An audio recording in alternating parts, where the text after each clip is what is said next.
Marcos 9:2, del 9 al 2. Vinieron pues a un lugar que se llama Getsemaní y dijo a sus discípulos: sentaos aquí, entre tanto que yo oro. Fíjese que dijo a sus discípulos que se quedaran ahí. Y tomó consigo a Pedro, a Jacobo y a Juan. Esos mismos fueron los que estuvieron en la transfiguración de él, que eso está en Marcos también 9 al 2, para que usted tenga la referencia. Esos 3 discípulos fueron escogidos para estar al lado de él. Y les dijo: mi alma está muy triste hasta la muerte. Quedaos aquí y velad. Yéndose un poco adelante, se postró en tierra y oró que si fuese posible pasase de él aquella hora. Y decía: Abba, Padre, todas las cosas son posibles para ti. Aparta de mí esta copa, mas no la que yo quiero, sino lo que tú. Vino luego y los halló durmiendo. Y dijo a Pedro: Simón, ¿duermes? ¿No has podido velar una hora? Velad y orad para que no entréis en tentación. El espíritu a la verdad está dispuesto, pero la carne es débil. Otra vez fue y oró, diciendo las mismas palabras. Al volver otra vez los halló durmiendo, porque los ojos de ellos estaban cargados de sueño y no sabían qué responderle. Vino la tercera vez y les dijo: dormid ya y descansad, basta, la hora ha venido. He aquí, el Hijo del Hombre es entregado en manos de los pecadores. Levantaos, vamos, he aquí se acerca el que me entrega. Fíjense en que ya la tercera vez el Señor le dice: ¿ya qué? Sigan durmiendo, descansen. Estaba incómodo, porque no es fácil pelear la batalla solo. No es fácil tú estar sufriendo en tu carne unas cosas y los que tú esperas están entretenidos, dormidos, entre otras cosas. Pero ahí nos muestra lo que puede pasar aún los que están cerca de nosotros.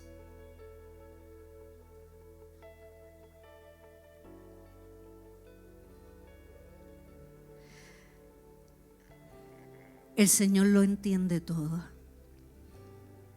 Y era de Él pasar esa prueba totalmente a solas con el Padre, para romper con el miedo, la inseguridad, para romper con toda esa carga que Él veía que venía, el dolor que venía físico, porque venía un dolor impresionante físico. Fue molido por nuestros pecados. Si Él pasó las mayores pruebas en este mundo, nosotros pasaremos las nuestras de la mano de Él. No hay otra manera. ¿De qué vale gloriarnos sin amor? ¿De qué vale llenarnos de palabra sin amor? Él todo lo que hizo, lo hizo por amor a nosotros. Muchas veces este tema solo se habla en la Semana Mayor. Y como que el resto del año se va minimizando. Y nos tenemos que acordar que Él nos dejó una guía de la A a la Z de lo que vamos a vivir, de lo que estamos viviendo y de lo que está por venir. De las acechanzas inclusive del diablo. Fíjense que él, mientras estaba en ese momento, ese extracto de la película muestra ese ataque violento a la mente de los llamados dardos del infierno que llegan. ¿No le pasa que a veces usted va a orar y se arrodilla y entran pensamientos que usted dice, ¿de dónde rayos salió este pensamiento? O le entra que tiene que hacer las habichuelas más tarde. O simplemente nos quedamos dormidos en medio de él, nos da un cansancio. ¿Por qué? Porque hay un mundo espiritual que se abre y pesa. Los ministros que muchas veces están aquí, nuestro apóstol que es constante, son pastores, están abiertos siempre a esto y eso drena el cuerpo. Estos 3 apóstoles, el Señor tuvo que entenderlo, dijo, ya sigan descansando, si yo sé. Porque lo que se estaba moviendo espiritualmente era tan fuerte y tan pesado que sus cuerpos no los resistieron. En ellos estaba, si se entiende, el deseo de estar despiertos. Y Jesús lo entendió. Pero fíjense que aún así él le dice, Pedro. Y llamó a Pedro. Volvemos con Pedro. Pedrito siempre está, en primera fila. Cuando lleguemos allá arriba nos vamos a sentar a conversar un buen rato. Pedro fue el líder de otros líderes. Siempre va a haber un líder sobre otro líder. Y era Pedro sobre ellos. No llamó a los otros, le dijo, Pedro, no pudiste ni siquiera aguantar 1 hora. Pero era que Jesús estaba en ese momento de tribulación, pero tuvo que entenderles que esto está brutal porque lo que está moviéndose es demasiado pesado. A él mismo lo tenía agobiado. Si en la película lo muestra lo mejor que pudo, ¿verdad? Esa mente del escritor llevarlo. Él estaba sufriendo en su cuerpo. Inclusive se dice que sudó sangre. Imagínense los niveles, los que estudian aquí un poquito de psicología y demás, que su cuerpo tuvo que haber llevado ese sufrir para botar sangre. El cuerpo y la mente reflejan cosas muy poderosas. La mente es muy fuerte. El Señor no creó cualquier cosa. Lo que nos creó aquí es algo poderoso y único. Y toda esa opresión salió a vivo cuerpo. Y Él lo pudo sentir. Esa agonía. Estaba muriendo al yo. Por eso decía, padres, por favor, si es de ti, pasa de mí esta copa. Pero no se haga mi voluntad sino la tuya. Toda prueba que tengamos, si es de Él pasar la copa, la va a pasar. Pero si no, beba de la copa y diga, salud a tu voluntad.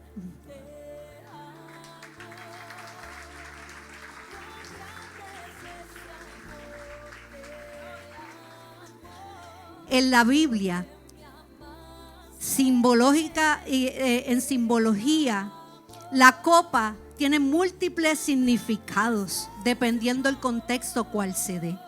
Representa bendición, prueba, pacto o herencia espiritual. A continuación les voy a estar mencionando algunas de ellas. En Salmo 23:5 dice bendición y abundancia. David declara, mi copa está rebosando. La copa aquí es un símbolo de gozo, provisión, abundancia. Cuando Dios llena la copa, lo hace hasta rebosar, mostrando que su bendición es sobreabundante y generosa. Por eso la copa que tuvo en ese momento Jesús fue grande y generosa, que hasta hoy, los siglos por los siglos, rebosará en una victoria redundante. Porque fue la salvación suya y mía y de los que vienen. También la copa representa prueba y sufrimiento. En Mateo 26:39 tenemos un vivo ejemplo. En el Getsemaní Jesús oró: Padre mío, si es posible, pase de mí esta copa, pero no sea como yo quiero, sino como tú. Aquí la copa representa el sufrimiento en la cruz y el sacrificio de la humanidad. También simboliza la obediencia a la voluntad de Dios Padre, aún en medio de su dolor y tribulación. Nuestro dolor no se puede hacer más grande que la obediencia ante Dios. Nuestro dolor no puede ser esa conmiseración que se vuelva más superior que nuestro Dios y el mandato. Hágase su voluntad y no la nuestra. También representa la copa en algunos casos el juicio de Dios. En Jeremías 25:15 hay un ejemplo claro. El profeta Jeremías recibió de Dios las instrucciones de tomar la copa de su ira y darla a beber a las naciones. En este contexto, la copa simboliza juicio y corrección divina. Nos recuerda que la justicia de Dios es ineludible. También simboliza el nuevo pacto. Otro ejemplo es en Lucas 22:20. Dice: durante la última cena Jesús dijo: esta copa es el nuevo pacto en mi sangre, porque vosotros se derrama. Aquí la copa representa la redención a través de la sangre de Cristo, el perdón de los pecados y la inauguración de una nueva relación entre Dios y la humanidad. También representa herencia espiritual. En el Salmo 16:5 dice: el salmista declara: Jehová es la porción de mi herencia y de mi copa. Tú sustentas mi suerte. La copa significa la herencia y el destino espiritual que Dios ha determinado para cada creyente. Es símbolo de pertenencia, propósito, seguridad en Él, entre otras cosas. La copa tiene un gran significado poderoso en esos contextos y en otros. A veces nos enfocamos en tantas pequeñeces que no queremos copas en nuestra vida y queremos que pasen rápido. Pero no estamos viendo el gran plan que hay más adelante y se abre, como este gran plan que hasta hoy ha sido vigente. Mientras él estuvo en esa tribulación, Satanás seguía en ese susurro, y la palabra dice en Santiago 4:7, dice: someteos pues a Dios y resistir al diablo y huirá de vosotros. Lo vimos claramente en esa escena. Mientras él estaba, iba una serpiente. La serpiente siempre te puede ir rodeando. Quizás te puede apretar, va a tratar de picarte, pero el veneno no entrará a ti si estás con Él y creyendo en Él, si estás con el antídoto de Él y tienes la autoridad para pisarle la cabeza en el nombre de Jesús.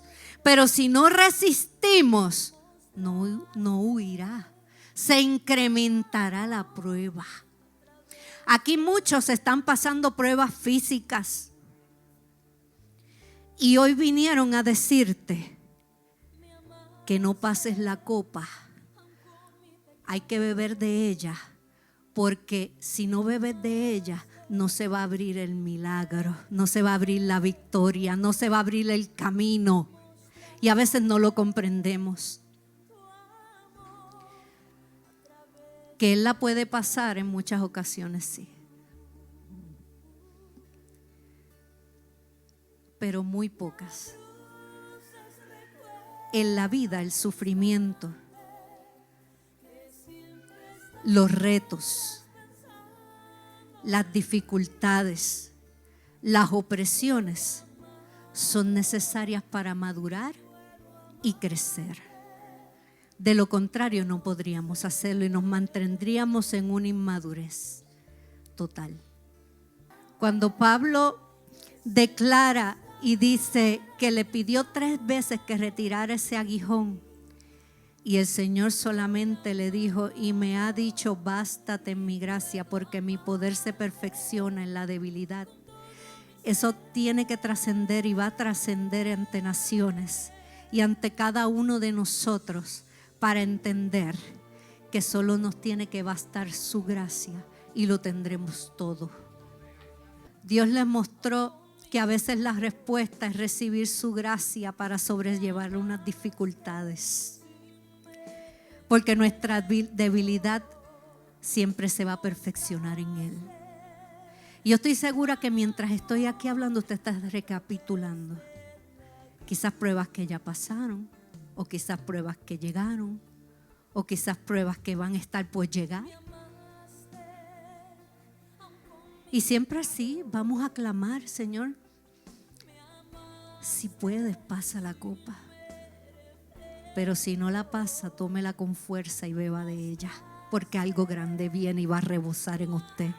Va a rebosar en su vida. Va a rebosar en el propósito profético de su vida. Yo sé que el trago es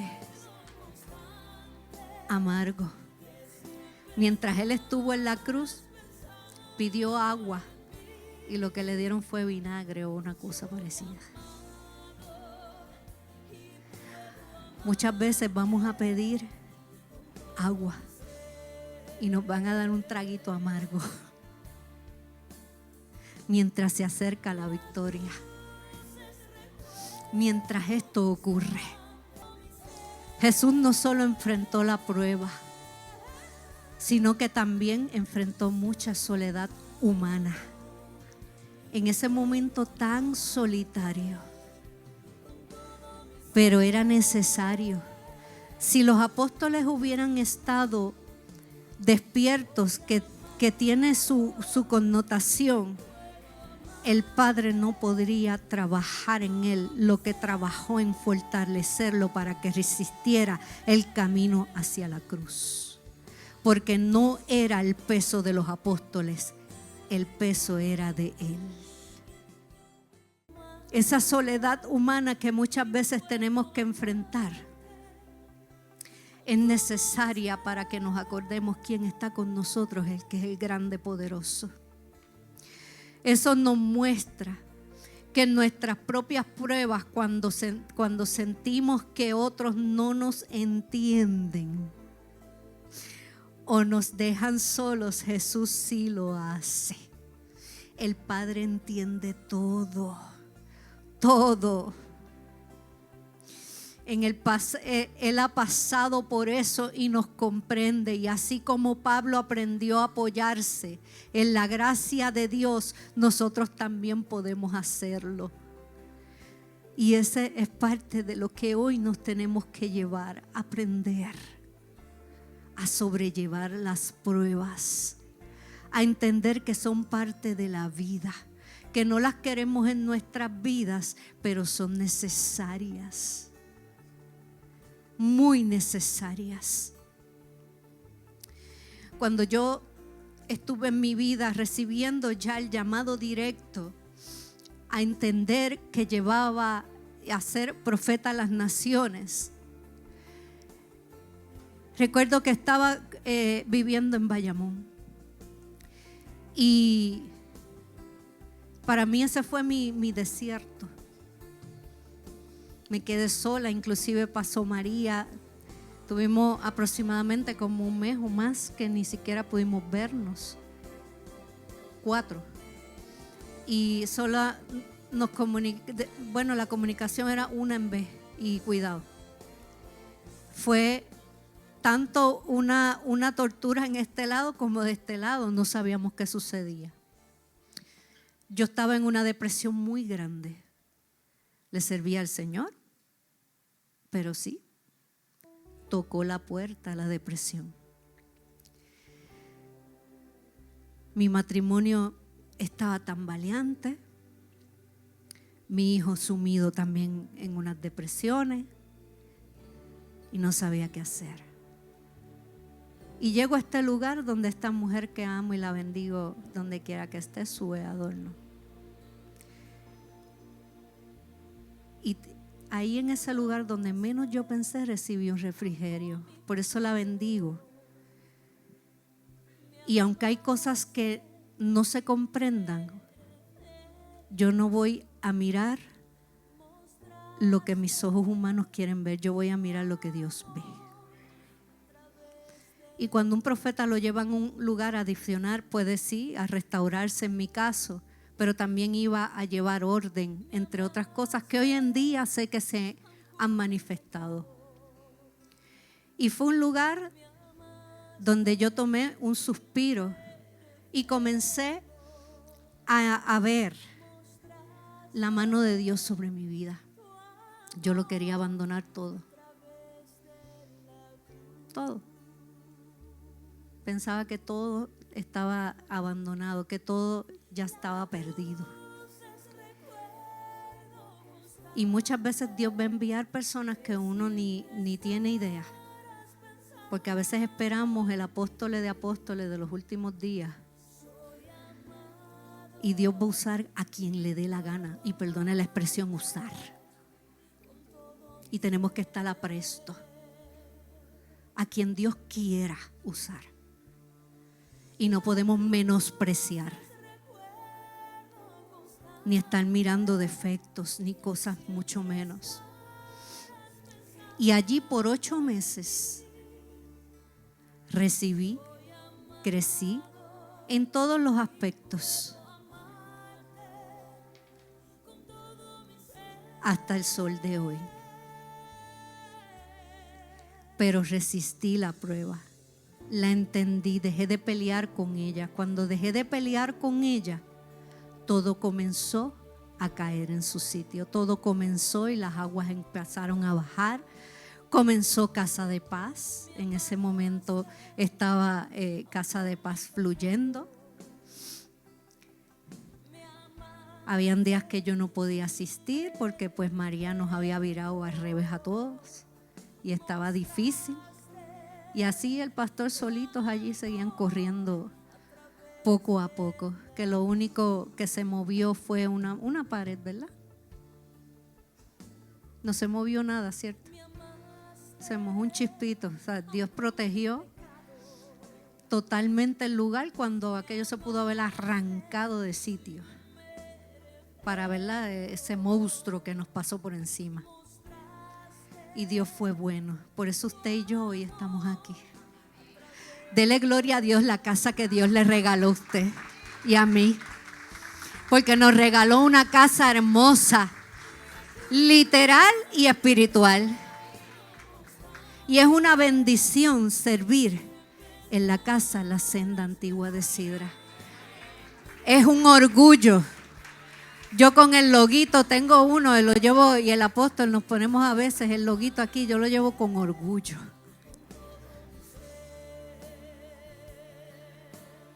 Y es un orgullo y no es la única casa, pero es donde Dios me puso. No es perfecta, pero se perfecciona en Él. Y cuando comencé a ver esas cosas chiquitas pero gigantes de Dios, fue que pude seguir botando todo ese golpe y toda esa opresión para poder salir de esa depresión que me abrazaba, que me afligía, que no entendía. Y tenía una profesora, Lucy Allende, que pues no dejaba de señalarme con su dedo y levantarme. Entre el pastor también, Ramón, que me ayudó muchísimo, pero hubieron muchas cosas que ni ellos, ni mi pastor, ni nadie, lo tuve que vivir sola. Hoy en día hay muchas cosas que inclusive tengo y se debe vivir solo, porque son necesarias. La escena que hoy vimos es para llevarla en todo momento y entender que si el dolor que ese todo Dios poderoso derramó en ese momento en esa tierra, dejó sus lágrimas, su lamento, su preocupación, su miedo, su aflicción, todo ese conjunto de sentimientos por ti y por mí. Y se levantó con fuerza, tomó aire y enfrentó la prueba con valor. Y esa prueba hasta hoy, por todos los siglos y los siglos, seguirá dando un gran ejemplo para nosotros.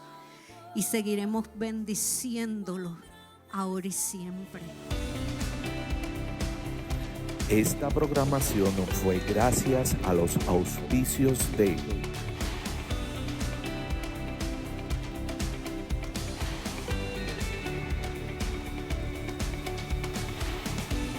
Si este programa ha sido de bendición para tu vida o de alguna forma ha tocado tu corazón, queremos decirte que puedes convertirte en un sembrador, en un colaborador para que el mismo se mantenga al aire.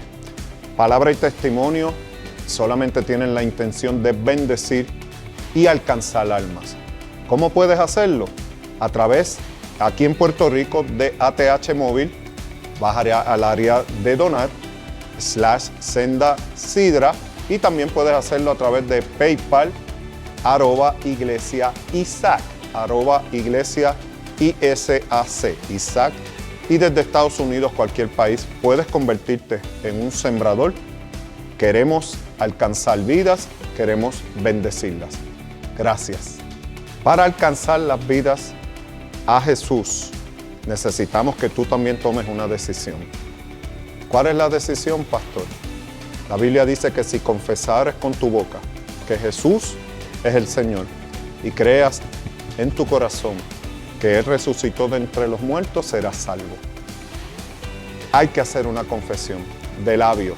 Y yo te invito a que esta noche conmigo lo hagas, porque es una oración por salvación del alma.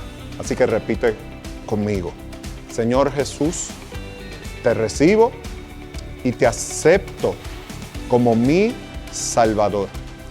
Reconozco que fuiste a la cruz por mí y te doy las gracias, Señor, por perdonarme. Me declaro libre, me declaro sano, me declaro salvo. Anota mi nombre en el libro de la vida. En el nombre de Jesús. Amén y amén. Si hiciste esta oración conmigo, te invito a que vayas a una iglesia.